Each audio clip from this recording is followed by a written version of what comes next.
Take an it like a general Chiran Cheditich, a difficult question, Cheditich like Gur canoe by easy question about it,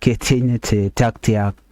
So Misharan teach question me dong a chabulunka watch and then la will resolve ko be quit bana be quit. No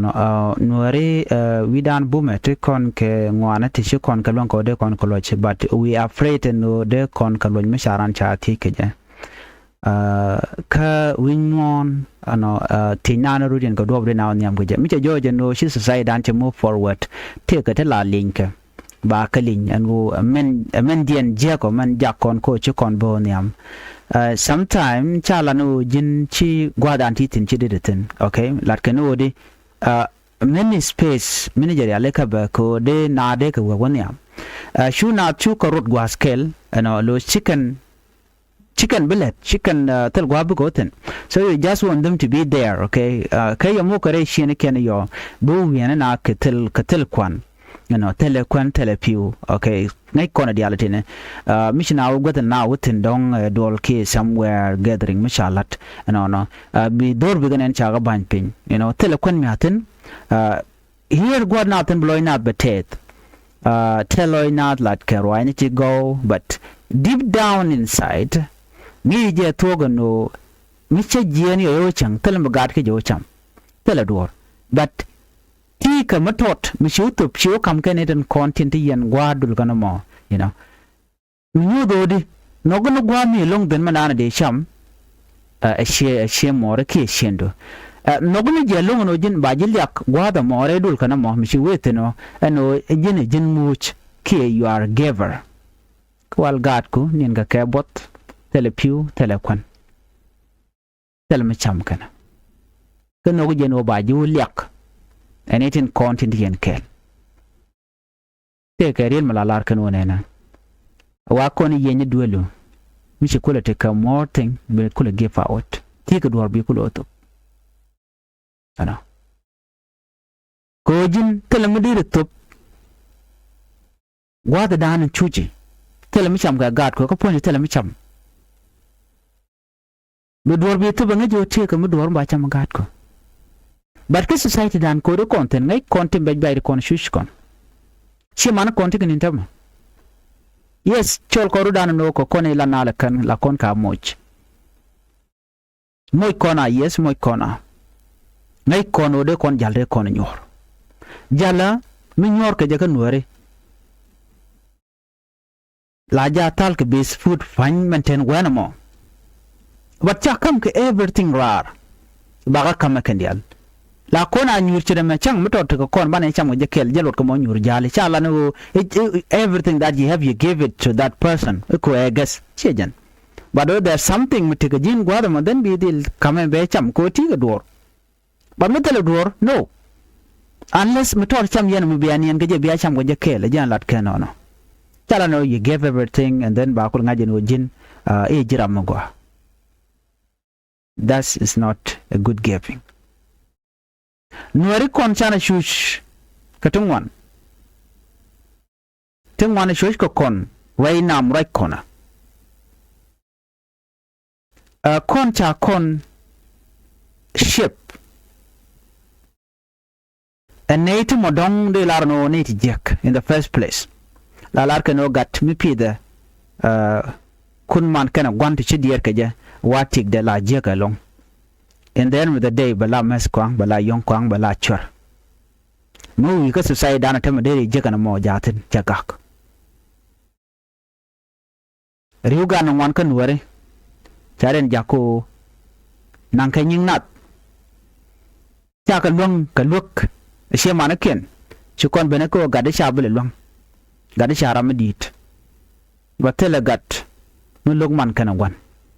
teleja as long as she approach ka duomo go achi we kaje be jego no gada ke nyada jenjila wangda mo mi jin pon jin kwandit ke man di de mo ajira me let go chi jin yong kwang ka chi jin mastaba me garan be jiling ban mi nyori yendi alkel dire kulan wanga de ngada mo kille li the same thing andana lede jin ni de duobo di kwang me gadu baba mat ka kwang di taba gadu baba mat ka tap alis mi kan diet gandang ro maram kel dong ram matelo de ko che go che janok den be gadu mo ba mo gwalat ka ram mo beje go especially me shek mi mat ka kwang den be gad ka be kana go ban mi wut mi mat ka kwang am shek bo che ba mat ko control take wut ban mi mat wut mi kan shek kan loy de kan ramping and then big mat kan dial doro mo be yo dak gad ken chi be la stable shanga dana shi dit ya shiandia na dan te ga biane no che jek a letele o te ga gad kelen gwad mo mi shi ko do je tradian be ko laro diet kam na mo mi je ga long shi mo gwa shana we na ka do be menen na meni yer kon were so nugur kono bana te go bana kalat man bana encourage long re te ka dana lat na let chana awareness chana youtube akwang awoike ataba woike kangad jeno shi kon ka bulong one last thing anying wal nying gog ni aka woike doctor t ka kan doctor kontin yar kan ware cha ka lon ka makap ka kapi ko jin mi gin kan mi pit ni obi dung la da dien biyo kan la diere long la poche long kon were wate kon ka puj mi dit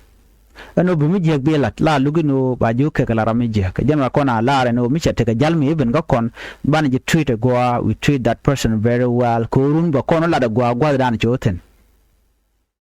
kamo kona jek within bu kon na trainer ari na gwa ko kona jek ci koro nok no de kono nyam we mean that ko kon duar ci kon goro de kon go no kono ari na gwa mi ci ben ga kon ba ci kon goro chana go manaran karwar daro techen wo en na general di ndara go special chana laro nene mite ga joromi bere dan kon were joromo ba treat very well joromo ba kon be je kon cham kene dial be je cham joromo chaji be kwet joromo ni ba kun check ko ke wun la mala be ba kun check aneten kon ci chup dorien a changa jang ba kun check jang lot kono kwany me be guardian bala ramme chedete ba kayon jormo mi chetere na bala leden nyam mele tidial bete ka kan dit kate ko wok why o lede bala be ni nyinga shanga danan chinyanga chika thrive ke chika dit o jen ngeje je gwada dana titen badi let ko be survive bale lo tele shi man te gwada man abna la ngere no a jen ngage dane kwanka me ya kwanya jen chile te ka ga dide mo chelte ne ko ok dial ke jen chelte ne ka men ka gat reason odi chelet tabe te gane te beloidin be jadon kwa mo ngum chiram mo chodo lwango ka jen dong tele tok lep karan tel malada bu jelle se beter batwok reason to jelle se je o ne de to don karan kana te ke teaching mo gwa ka man kana gwan ka kon wela kon ngeke lunga man kon gana gwana kon mi dong mi jiram mo mi chite kel ka gwan kana man no ke jiram la yen ko ok ke la yen ke dit ke yen ke de ter mala lar karan ay jugo no nene dawo mo wo badale ki wo wulut tanga kwanche bicham ngai kene ji ko jin bu mo gwa bila ci bu ngar mi ci gwa dan ci weten be focus comme nana chala de dit ko le de focus point yo do wa ci lut da mo gwa mi ci lut mo mutu ba ji punish adu be mis ka chak to wa ka kanjul ko ci de ci ga jalut ki tel ko no bicham wer mo kelo run ci be nyok na mo tichen anyok ba jugo no na leneken ba ji nyech ko de ro gang bar pe yini bo koni ti diala kon lat kare nuare o bu nuare bu ka bom that teaching is there dindu la tu mala kan ya je gwa da na ciran ce kwang ce ko tok mi ci kwang ke to kana tab ci dial ci ke jek but right now ci kon ti ne ti lazy ti chala charge no ko tele kakle la pur tama donc ke let ko na lat ke so ci na elite ci na dar ko ti dial ji ke ka kume so ci na ti ke de ko la gujeno gore jeno be ti ke yotu ngon ngaka be dangrar so ci tare ci ko to ban man gor kon longwa ta me odi loidan arun ko manan ti ko kon yan wak tan je encourage kene kon dial ne kon dial kelet ne kon mi ci kan bilet tel mu go am ban jek take dan be bech chirgam be jantama chuch kon everywhere reason chuch kon jawde unity chetel ga kon ka unity be gwa dan mite gan mu den mu dong cha nge jagwa bana ko be jo chana wenena but mara mo tele jaloch bana be ka bada but ko shiengak but ko shiengak kan all this debate be ka to and then from there we unity mo ne badak pinya chang ti kana ya kan ode ka chonkel badak from there lat no dia when you are giving tom ni gwa but chu tom ni ko dial ko tele belo cham okay mi jira mu dong chia yong kwang ki mataba ka ti ga do so okay give it ko dan de to ko ja mi tem do dien belo jak otherwise tom na ka kon wer to ko je ko nge je tem do dien mriten ko chira mo che bolo benak mi cham yena mo a truck and mo na whatever ya cham nge ke le nyan ta na nen wertan but chi kon tom ni kon dial chi ga ta na chara je no la rana tom ni dial no teleja la yene cham ni mandan ante wana mo changa ram chu gorbel ko ngai kon were mi ti botte ben gwada dan teleben ran la jien bo gwada dan pai belkin pai kan chekten ke pai belkin pai ka pot ke pai ka kom bi jien bu we bu gorbel dong gwad bi ko ndo ko ka pot bor den mi sia pot den bai mo ka bel ko bi ko kula kan gwad bi ko kula no gat ko na mo mirten waje mo ko tu ngwan tin tiketen but you kan fake dan dong de cheng mo de jetul chi jantada. So what we are saying, chana in korin lat na let. Cha woni jika mangwa dan tikaji. Lugo no jinme mi jamu de ne ko kende ka pelat then by jugo na me chi jan do na nyam ko je ana wenena. Ban jiga mu do dia.